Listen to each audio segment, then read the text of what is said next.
Assalamualaikum warahmatullahi wabarakatuh. Bagaimana kabarnya hari ini? Mudah-mudahan sehat semua ya. Bertemu lagi dengan pembelajaran tematik, dan hari ini kita akan belajar di tema tokoh dan penemu dengan subtema penemuan dan manfaatnya. Dan kita akan memasuki pembelajaran yang kelima dan keenam. Sebelum memulai pembelajaran, kita awali dengan membaca doa terlebih dahulu. Kita akan masuk ke materi yang pertama, yaitu tentang penemu komputer yang pertama. Silakan kakak baca buku paket yang ada di halaman 74 sampai 75.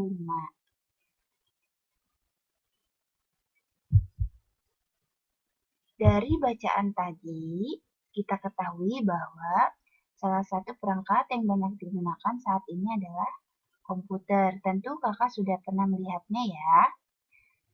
Nah, komputer ini ditemukan oleh Charles Babbage. Dia ini adalah seorang penemu mesin yang mampu melakukan perhitungan pertama diferensial dengan tenaga uap. Mesin ini merupakan cikal bakal penemuan komputer canggih pada saat ini. Nah, Charles Babbage ini disebut dengan atau dikenal dengan sebutan Bapak Komputer. Hebat ya. Nah, selanjutnya kita akan belajar tentang sejarah perkembangan komputer. Komputer yang kita lihat sekarang ini tentunya mengalami perkembangan dari masa ke masa. Nah, berikut ringkasan perkembangan komputer. Yang pertama yaitu abakus atau sempoa. Alat ini merupakan alat hitung kuno yang digunakan untuk melakukan operasi aritmatika seperti penjumlahan, pengurangan, perkalian, pembagian, dan akar kuadrat. Kemudian yang kedua adalah mesin diferensial. Yang tadi itu ya, buatan Charles Babbage pada tahun 1822 dengan menggunakan tenaga uap. Mesin tersebut dapat menyimpan program dan dapat melakukan kalkulasi serta mencetak hasilnya secara otomatis. Kemudian ada mesin analitik. Nah, mesin ini merupakan komputer multifungsi generasi pertama buatan Charles Babbage. Yang selanjutnya adalah Mark yang pertama. Ini merupakan komputer relay elektronik. Mark 1 ini menggunakan sinyal elektromagnetik untuk menggerakkan komponen mekanik. Dan selanjutnya ada komponen generasi pertama dengan sirkuit berupa tabung hampa sehingga memiliki ukuran yang sangat besar. Di antaranya adalah Electronic Numerical Integrator dan komputer, kemudian komputer Z3, ada lagi Colossus, dan Electronic Discrete Variable Automatic Computer. Dan ada juga UNIVAC ya, atau Universal Automatic Computer 1. Dan selanjutnya adalah komputer generasi kedua, di mana komputer ini menggunakan tub vakum dan transistor sehingga ukurannya lebih kecil dari komputer generasi pertama. Nah, di sini ada keterangan perkembangan komputer dari masa ke masa. Pada tahun 500 sebelum Masehi, alat hitung pertama tradisional abakus mulai ditemukan. Kemudian pada tahun 1821, komputer pertama ditemukan, dan tahun 1939, komputer listrik dibuat. Dan pada tahun 1971, email yang pertama berhasil dikirim. Email itu adalah surel ya, atau surat elektronik yang dikirim melalui jaringan internet. Pada tahun 1973, komputer pertama menggunakan keyboard dan mouse. Selanjutnya, tahun 1975, komputer dengan harga terjangkau untuk rumah atau home computer.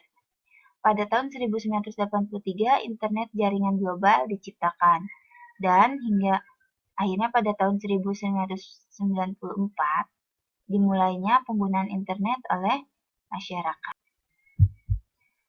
Nah, adapun penggunaan komputer dalam kehidupan sehari-hari diantaranya yaitu untuk sarana hiburan, sarana komunikasi, sarana pendidikan, media informasi, dan lain-lain.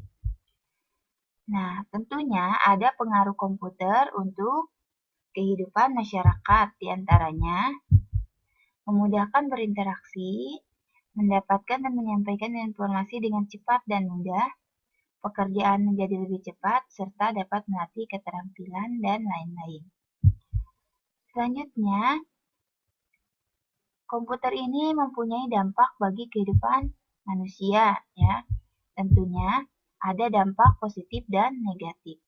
Dampak positifnya yaitu penyebaran informasi menjadi lebih cepat dan mudah, serta kegiatan bisa lebih efisien, dan komputer dapat menyimpan dokumen penting. Sementara dampak negatifnya adalah informasi yang kurang baik juga jadi lebih cepat tersebar, dan salah satunya dapat membuat ketergantungan, yaitu game online ya, terutama pada anak-anak ya. Nah, selain komputer, ada juga benda yang sering kita gunakan terutama untuk belajar, yaitu kertas. Nah, kertas ini kita gunakan untuk menulis ataupun untuk mencetak buku-buku pelajaran. Nah, kapan sih kertas pertama kali ditemukan? Jadi, kertas ini pertama pembuatan media tulis ini dilakukan sejak 3500 sebelum Masehi, di mana orang Mesir menggunakan tumbuhan papirus untuk membuat media tulis.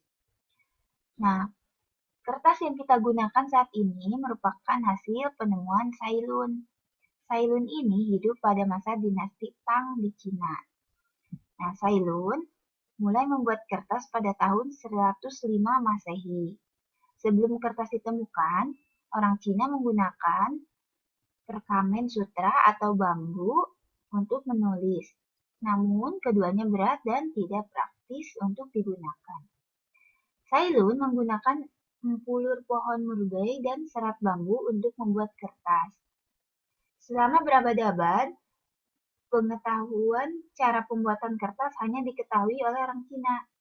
Hingga pada akhirnya, teknik pembuatan kertas menyebar ke Arab pada abad ke-8 dan Eropa pada akhir abad ke-14. Pemakaian kertas akhirnya semakin berkembang ke seluruh dunia dan digunakan hingga saat ini. Nah, tentunya penemuan-penemuan ini banyak sekali manfaatnya untuk kita ya. Nah, selain komputer dan kertas tadi, di pembelajaran sebelumnya kita telah belajar tentang energi listrik yang bermanfaat bagi kehidupan manusia. Sekarang kakak amati gambar-gambar di bawah ini. Di sini yang pertama ada seorang anak yang sedang menonton televisi, kemudian ada bapak-bapak yang sedang melakukan ronda malam, dan ada ibu yang sedang menggunakan blender. Ya. Nah, dari kegiatan-kegiatan ini, kita perhatikan yaitu mereka menggunakan listrik, ya, pemanfaatan listrik. Anak pertama menonton televisi tentunya harus menggunakan listrik. Dan di gambar kedua, ketika kita akan melaksanakan ronda malam, tentunya membutuhkan lampu sebagai penerang. Dan di gambar ketiga, ibu menggunakan blender untuk membantu pekerjaan rumah tangga. Nah, bagaimana cara menghasilkan dan mendistribusikan listrik itu? Nah, yang pertama, listrik dihasilkan dari pembangkit listrik menggunakan tenaga terbarukan seperti tenaga air, panas bumi, angin, dan tenaga surya. Kemudian, setelah listrik dihasilkan, Listrik tersebut akan didistribusikan kepada konsumen. Konsumen di sini adalah rumah penduduk, perkantoran, ataupun tempat usaha. Adapun perusahaan yang mengelola listrik adalah perusahaan listrik negara atau biasa kita sebut dengan PLN. Nah, tentunya dalam penggunaan listrik ini ada hak dan kewajiban yang perlu kita ketahui diantaranya hak kita sebagai warga negara tentunya mendapatkan pasokan energi listrik. Dan kewajibannya yaitu membayar biaya pemakaian listrik kepada PLN.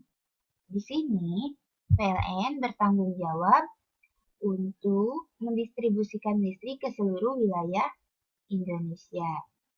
Nah, karena kebutuhan akan listrik semakin lama semakin meningkat dan laju pemakaian listrik lebih cepat dibandingkan laju produksi listrik, oleh karena itu konsumen diimbau untuk menggunakan listrik dengan bijak supaya listrik dapat dirasakan oleh semua warga negara. Nah, demikian pemaparan materi dari Bu hari ini. Semoga bermanfaat dan mudah dipahami. Untuk tugasnya, silakan kakak kerjakan, ayo lakukan yang ada di halaman 83. Nah, di sini kakak tinggal sebutkan nama peralatan yang ada di rumah dan energi apa yang dihasilkan. Ibu kasih contoh, misalnya tadi nama peralatannya adalah blender. Energi yang dihasilkan adalah listrik menjadi gerak. Dan tujuan pemanfaatannya yaitu membantu pekerjaan rumah tangga. Nah, itu contohnya ya. Silakan kakak kerjakan. Jika sudah selesai, kirim japri ke ibu ya. Sekian dan terima kasih untuk semuanya. Selalu semangat belajar dan jaga kesehatan. Wassalamualaikum warahmatullahi wabarakatuh.